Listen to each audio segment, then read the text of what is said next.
Bismillahirrahmanirrahim. Assalamualaikum warahmatullahi wabarakatuh. Waalaikumsalam.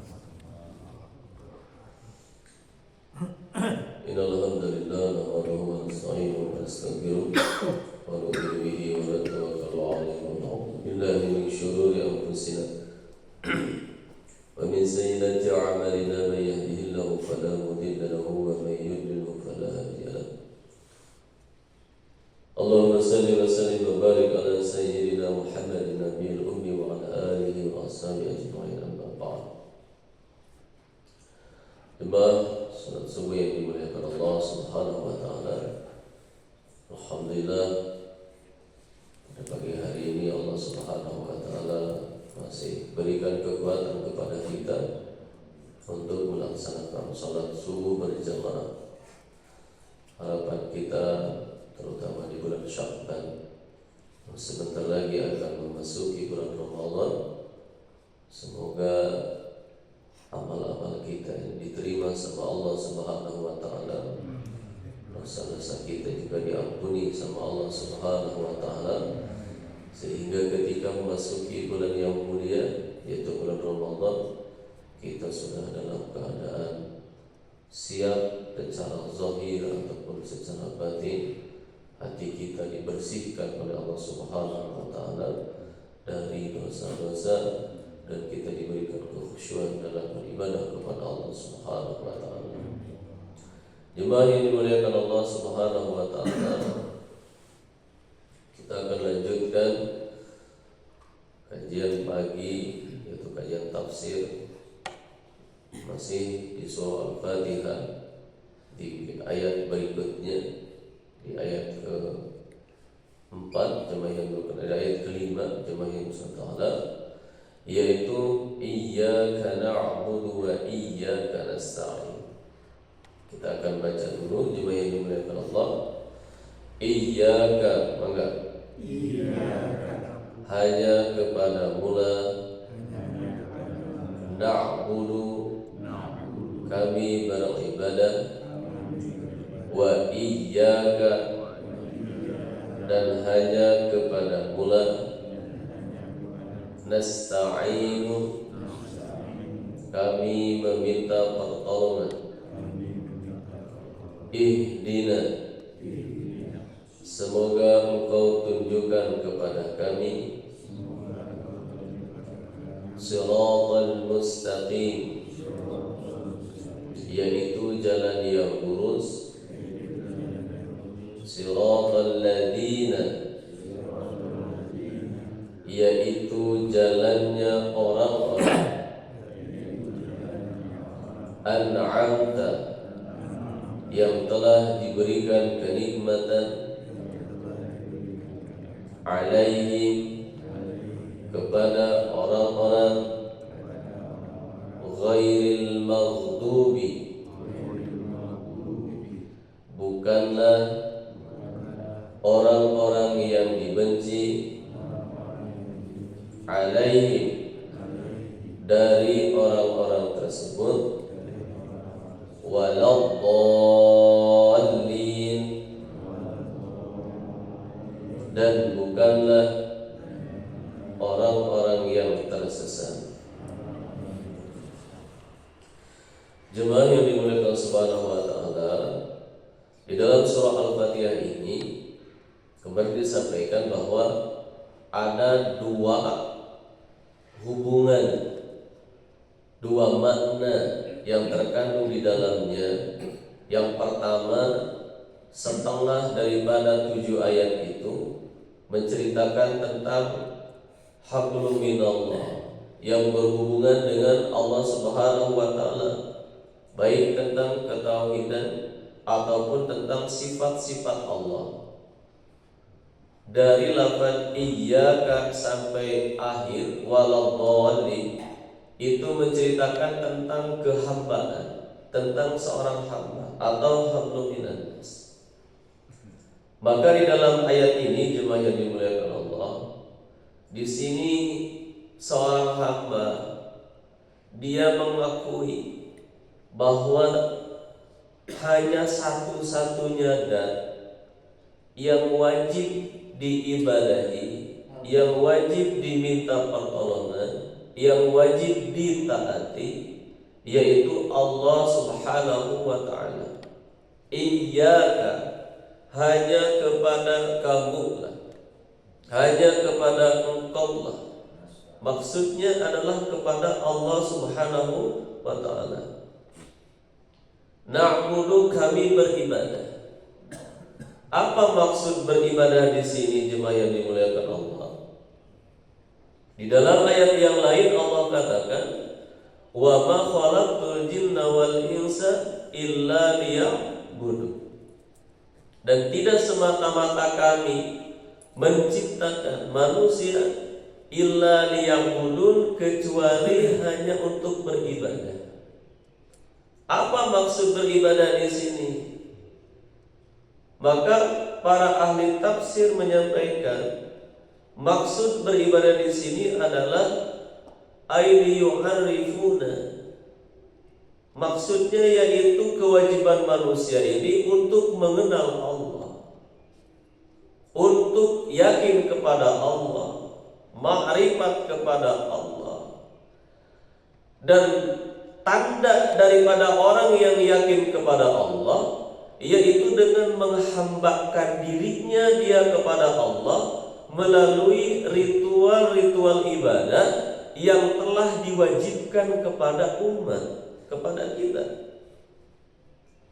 Apa ritual ibadah yang paling penting, jemaah yang dimuliakan Allah? Di antaranya adalah sholat. Paling penting dalam kehidupan kita.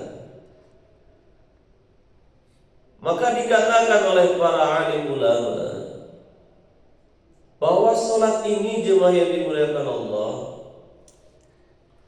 ini posisinya seperti kepala pada badan.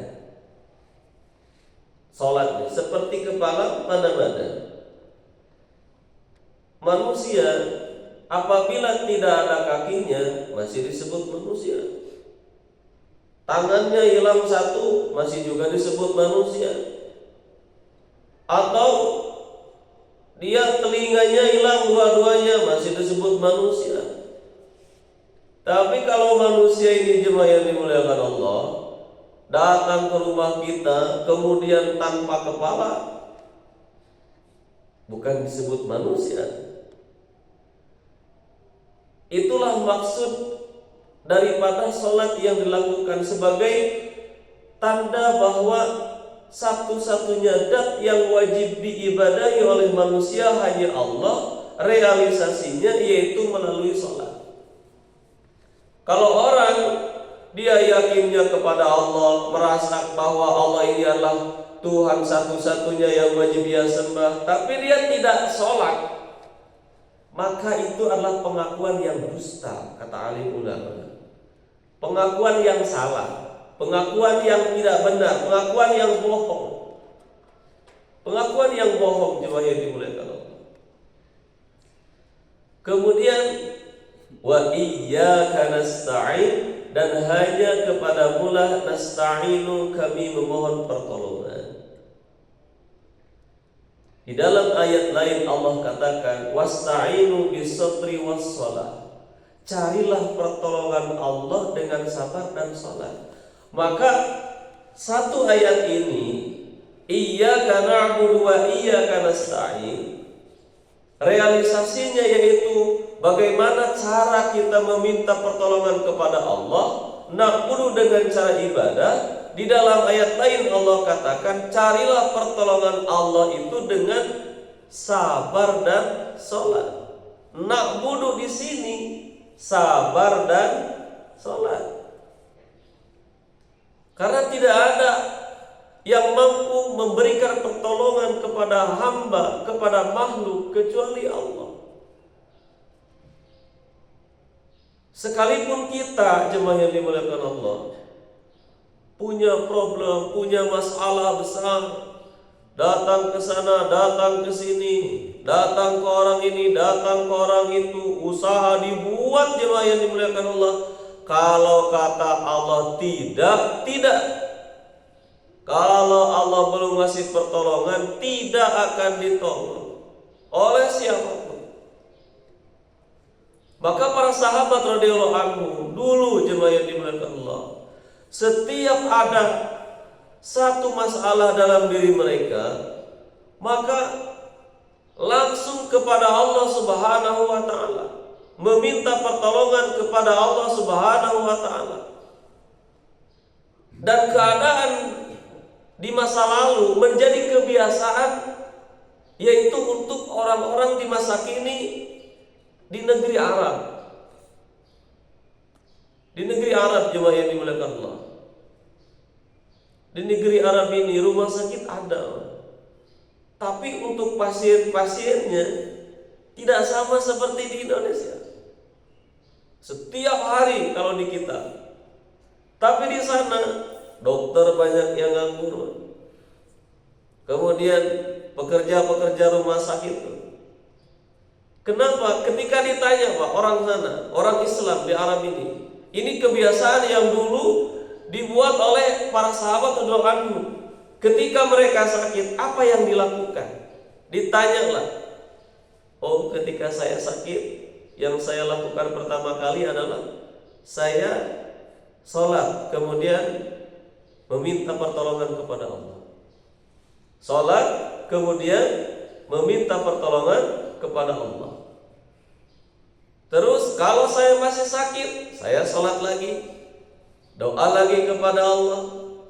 Saya masih sakit, doa lagi, sholat lagi. Setelah 3 kali sholat, doa kepada Allah, baru dia melangkahkan kakinya ikhtiar. Melangkahkan kakinya ikhtiar. Itu pun jemaah yang dimuliakan Allah, tidak langsung mereka mencari pengobatan secara medis, tidak. Maksudnya kepada dokter gitu. Tapi mereka cari dulu pengobatan secara tibun nabawi. Pengobatan yang dicontohkan oleh Nabi. Minum madu dulu mereka. Dulu yang dibuat oleh Nabi dan sahabat. Baru setelah itu mereka ini akan datang ke rumah sakit. Nah, jemaah yang dimuliakan Allah, kenapa para sahabat dulu melakukan hal seperti itu? Dan sebahagian daripada orang-orang Arab pada masa kini pun mereka melakukan hal itu, jemaah yang dimuliakan Allah, karena mereka punya keyakinan bahwa dokter, obat tidak bisa menyembuhkan. Yang menyembuhkan adalah Allah. Allah tidak akan butuh kepada dokter, tidak berhajat kepada dokter, kepada rumah sakit. Dokterlah yang berhajat kepada Allah. Dan Allah Subhanahu wa taala apabila ingin menyembuhkan hambanya dengan dokter, dengan obat bisa sembuh, tanpa obat pun bisa sembuh, bahkan berlawanan dengan obat pun bisa sembuh. Karena itulah Allah. Maka kewajiban kita jemaah yang dimuliakan selaku hambanya, yaitu iyyaka na'budu wa iyyaka nasta'in. Hanya kepadamu-lah kami beribadah dan hanya kepadamu-lah kami meminta pertolongan. Tiap hari kita ini minta doa kepada Allah 17 kali dari sholat fardunya saja, meminta pertolongan kepada Allah Subhanahu wa taala. Terutama jemaah yang dimuliakan Allah, kita ini meminta pertolongan kepada Allah yaitu untuk di kehidupan akhirat kelak. Kalau seandainya manusia ini tidak ditolong sama Allah di kehidupan akhirat, jemaah yang dimuliakan Allah, maka tidak akan ada yang mampu untuk menolong hamba, untuk menolong manusia, kecuali hanya pertolongan Allah. Maka di ayat berikutnya pun dikatakan ihdinas siratal mustaqim. Ini pun sama munajatnya seorang hamba. Ya Allah, berikanlah kami, tunjukkanlah kami kepada jalan yang lurus. Apa maksud jalan yang lurus? Tafsirnya jemaah yang dimuliakan Allah, siratal mustaqim di sini adalah dinul Islam. agama Islam. Tunjukkanlah kami kepada agama Islam. Ada yang mengatakan Shiratal Mustaqim ini adalah Nabi Muhammad dengan dua sahabatnya, yaitu Abu Bakar As-Siddiq bersama Sayyidina Umar radhiyallahu anhu. Kenapa jemaah yang dimuliakan Allah, kita ini mesti minta petunjuk kepada Allah supaya ditunjukkan kepada jalan yang lurus, yaitu agama Islam yang dibawa oleh Nabi, yang disebarkan oleh para sahabat radhiyallahu anhu. Karena inilah satu-satunya jalan jemaah yang dimuliakan Allah. Satu-satunya jalan agama Islam yang dibawa oleh Nabi dan sahabat, yang akan menolong daripada manusia di kehidupan akhirat kelak. Di situ pun Allah katakan, Shiratal ladzina an'amta 'alaihim, jalan orang-orang yang telah diberikan kenikmatan oleh Allah Subhanahu wa taala. Siapa? Siddiqin, para siddiqin, atau para syuhada, atau para salihin. Jemaah yang dibawa Subhanahu wa taala, dari orang-orang yang telah diberikan kenikmatan ini, minan nabiyyin, kemudian was-sahabat, was-siddiqin, was-syuhada, was-salihin. Siapa di antara empat golongan ini yang akan termasuk ke dalam kategori dalam diri kita? Minan nabiyyin, jelas kita ini bukan nabi. Kemudian was-siddiqin, jelas kita ini bukan siddiqin. Siddiqin ini para sahabat, mereka yang betul-betul, terutama yang dimaksud siddiq di sini adalah itu Sayyidina Abu Bakar As-Siddiq radhiyallahu anhu. Kemudian wasyuhada, kita pun kalau seandainya tidak berada di jalan Allah, berperang di jalan Allah, sulit sekali kita ini menjadi seorang syuhada, orang yang mati syahid. Tapi ada harapan jemaah yang dimuliakan Allah, supaya kita ini termasuk orang-orang yang diberikan kenikmatan oleh Allah Subhanahu wa taala, yang telah mendapatkan hidayah petunjuk, yaitu sholihin, menjadi orang-orang saleh. Ghairil maghdubi alaihim, bukanlah jalan-jalan orang yang dibenci sama Allah Subhanahu wa taala. Mana jalan orang yang dibenci sama Allah? Munafiqun, orang-orang munafik. Musyrikun, orang-orang musyrik. Kafirun, orang-orang kafir. Mujrimun, orang-orang yang berdosa. Itulah jalan-jalan yang dibenci sama Allah Subhanahu wa taala. Jalan-jalan yang dibuat oleh orang kafir, oleh orang munafik, oleh orang musyrik, oleh orang-orang pendosa, jalan yang dibenci sama Allah Subhanahu wa taala. Maka minta kita setiap hari kepada Allah 17 kali supaya kita ini dihindarkan oleh Allah dari jalan-jalan tersebut. Waladhdallin, dan jalan-jalan orang yang tersesat.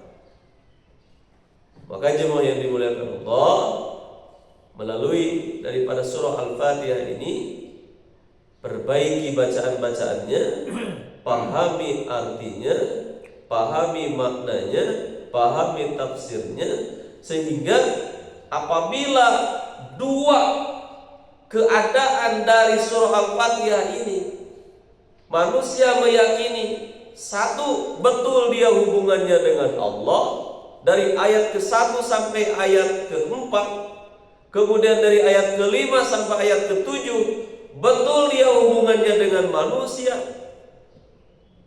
maka jemaah yang dimuliakan Allah Subhanahu wa taala akan menjadi orang-orang yang mendapatkan kenikmatan dari Allah Subhanahu wa taala, digolongkan oleh Allah Subhanahu wa taala kepada orang-orang yang telah mendapatkan kenikmatan. Kalaulah kita bukan nabi, bukan siddiqin, bukan syuhada, bukan sahabat, tapi kita ada harapan solihin, menjadi orang-orang yang soleh dan akan disatukan bersama 4 golongan tersebut. Semoga kajian singkat di pagi hari ini menjadikan motivasi buat diri kita untuk kita lebih baik lagi memperbaiki hubungan kita dengan Allah ataupun dengan manusia. Subhanallah wa bihamdihi, subhanakallahumma wa bihamdika, asyhadu an la ilaha illa anta, astaghfiruka wa atubu ilaik. Assalamualaikum warahmatullahi